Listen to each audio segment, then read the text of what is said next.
White House announcing a deal with Eli Lilly and Novo Nordisk to slash prices of obesity drugs. Joining us now with the details, Dr. Mehmet Oz, the administrator for the Centers for Medicare and Medicaid Services. And we've seen a couple of instances of this, Mr. Secretary, and thank you for joining us. We appreciate you. I guess I should call you Mr. Administrator, not Mr. Secretary, but we appreciate you. That sounds weird, doesn't it? I'm going to call you Dr. Oz. Everybody knows that. Dr. Oz, I want to talk to you about really what Democrats want to open the government, but let's talk about this first. Is this a template for what we can do with a lot of different overpriced pharmaceuticals, if they are overpriced? Let's set the stage, Joe. I know you know this, but for everyone who doesn't appreciate how much of a ripoff we've been living through with global freeloading, the president adamantly has been saying that he will no longer tolerate the American people paying 3 times more for the exact same drugs made in the same factories, put in the same bottles, in the same boxes as folks pay in Europe. And so this most favored nation drug pricing strategy has resulted initially with a leading U.S. company, Pfizer, then a leading European company, AstraZeneca. Then we did all the fertility drugs. And today, maybe the biggest of all, because it's the single largest category of drug spend in America, these GLP-1 weight loss drugs. And the reason yesterday that we embarked on this voyage of keep trying to share with America why this is such a critical opportunity is because if you're sitting in my seat, if you're administering Medicare and Medicaid and the exchanges, you need to figure out how to bend that cost curve down because they're increasing at 7, 8, 9%. And that's 3, 4, 5% faster than the economy is growing. So we've got to find a way of actually bringing the real costs down, not just throwing money at it to reduce what consumers pay, but actually bringing down total cost of care.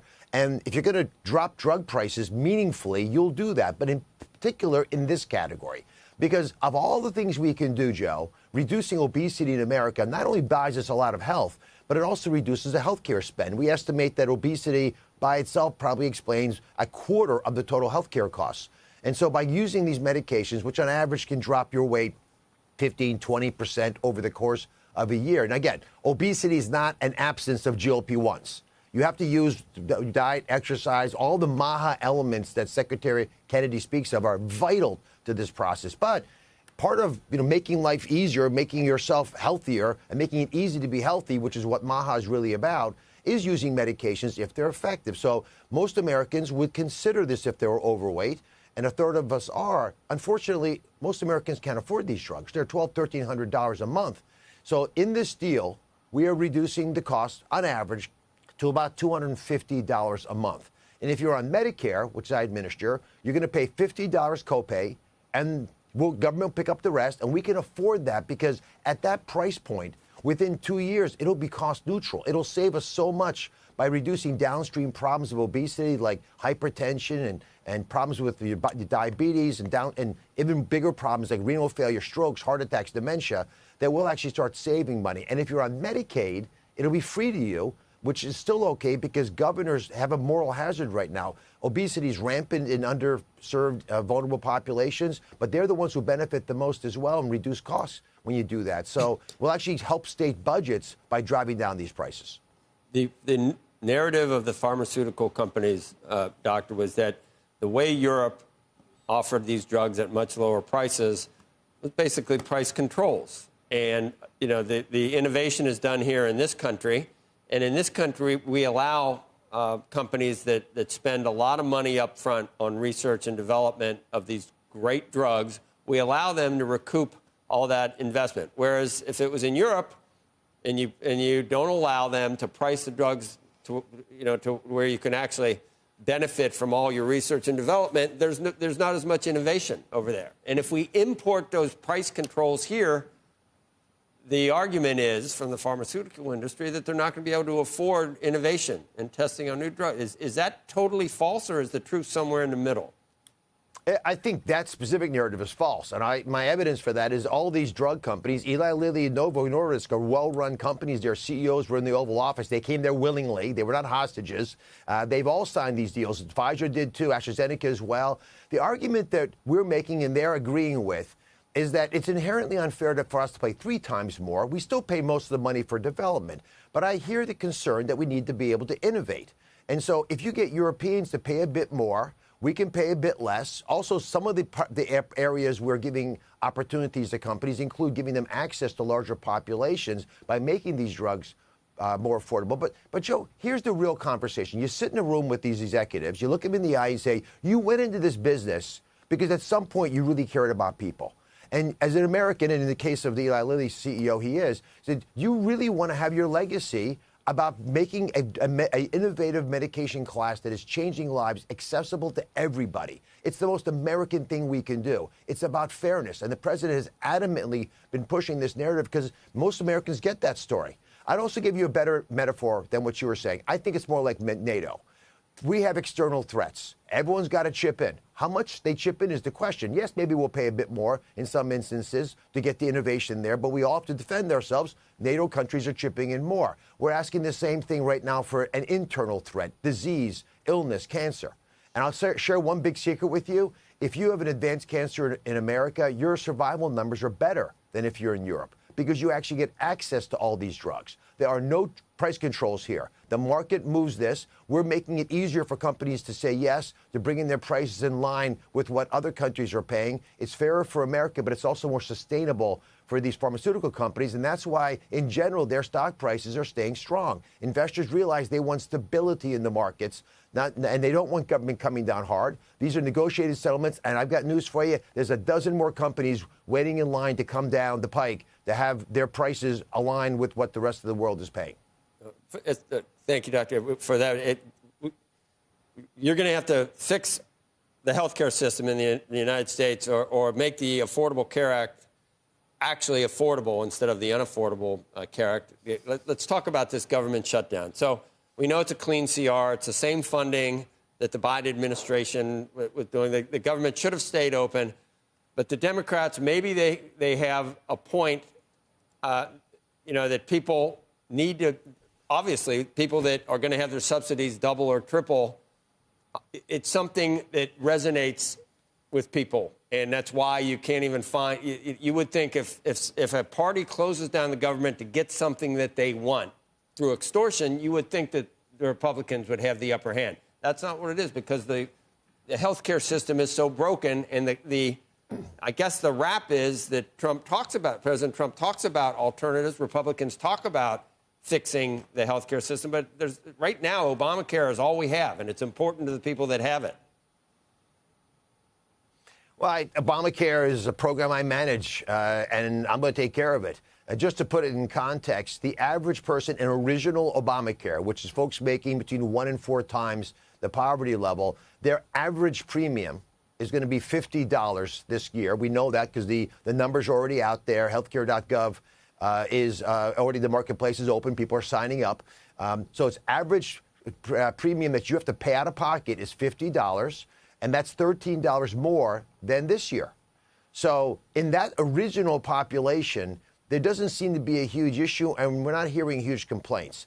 The added benefit that occurred during COVID, and again, we're not talking about the actual subsidies to the ACA, to the exchanges. They're already there. They didn't change. There were additional subsidies added that took the support from being 80% of your cost of care to 90% plus. That's the part that's being disputed. And that really hits hard at what's called the cliff, when you get above 400% of the poverty level. And there's a little bit of a hazard here because if you look at all the examples that you see in the newspapers, it's usually a 62-year-old who has a $150,000 pension. That's more than 4 times poverty level. And so they retired early because they could crutch on the Affordable Care Act insurance program subsidized by the government. And now they can't retire early. They've got to wait till Medicare, the other program I administer, for that reason. So I completely feel that pain. And that's really the area that most of this debate is about. But you've hit a very important issue. The real concern is the total overall cost of care in medicine. It's just increasing too much.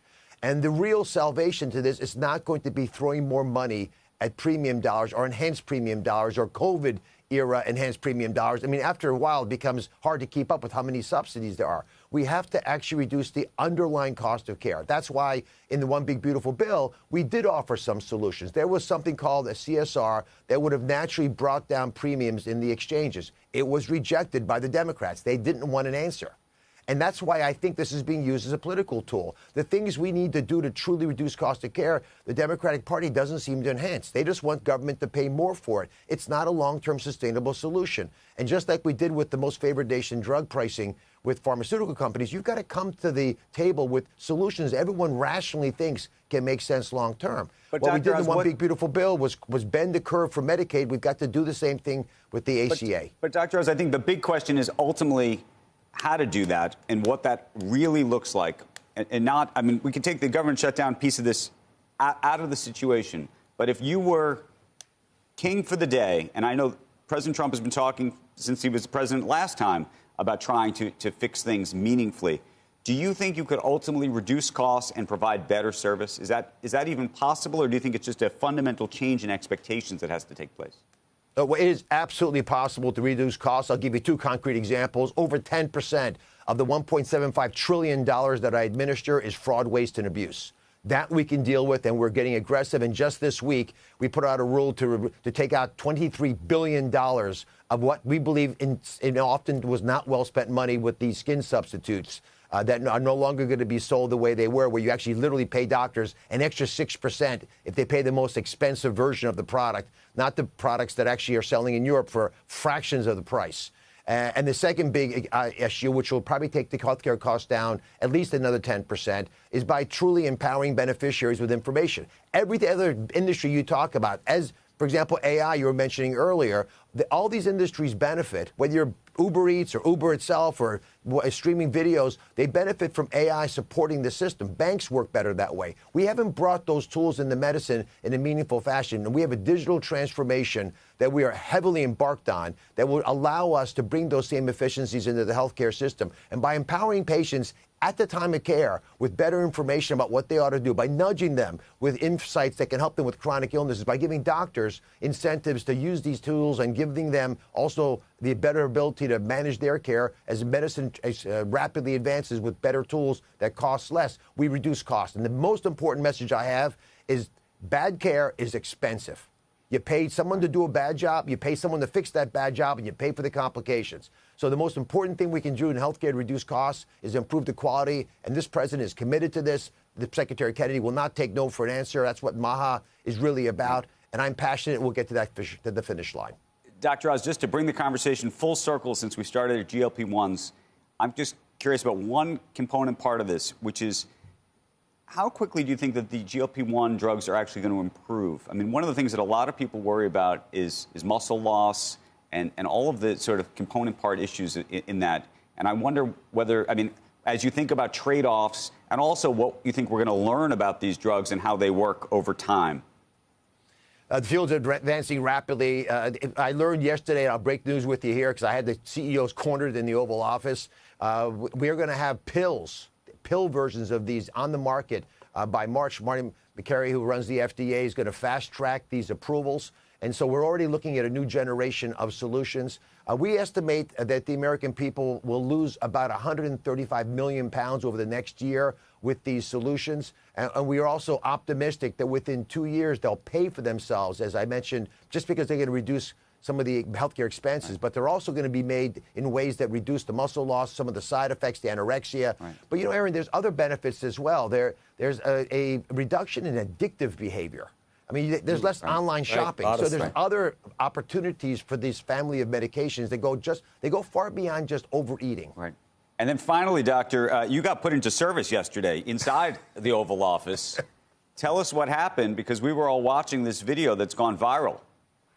Well, standing for hours at a time, if you don't know how to do it the right way, it can be difficult. And this wonderful gentleman, I noticed his knees were beginning to buckle. And you don't have to be a doctor to know this. The most important thing if someone's about to faint is catch them, you know, and make sure, because the big injury happens when they bang their head on the ground. The cause of the fainting is almost always manageable. So we got him down. We put a little chocolate in his mouth. We got an IV in, and he got excellent medical care. And I connected with him last night. He went home to his wonderful wife. But I got to share just a little behind the scenes here. The president, God bless him, called the wife from the Oval Office, giving her updates on how her husband was doing. I got it. When you actually know the man as a human being, not as a political actor, you have to love him. And I appreciate that he did that.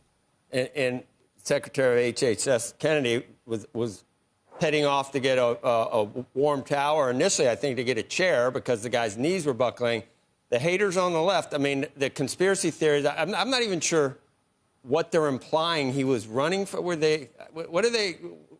Why are they asking why RFK Jr. was going out of the picture? What else would it be? He was afraid it was contagious or something? I don't even know where they get these ideas. Joe, he literally went to get a towel because he's been in situations. I know what he was doing. I fully know what he was doing, but it's just it's just beyond belief. Anyway, Dr. Oz, I appreciate your time. Thank you. God bless you.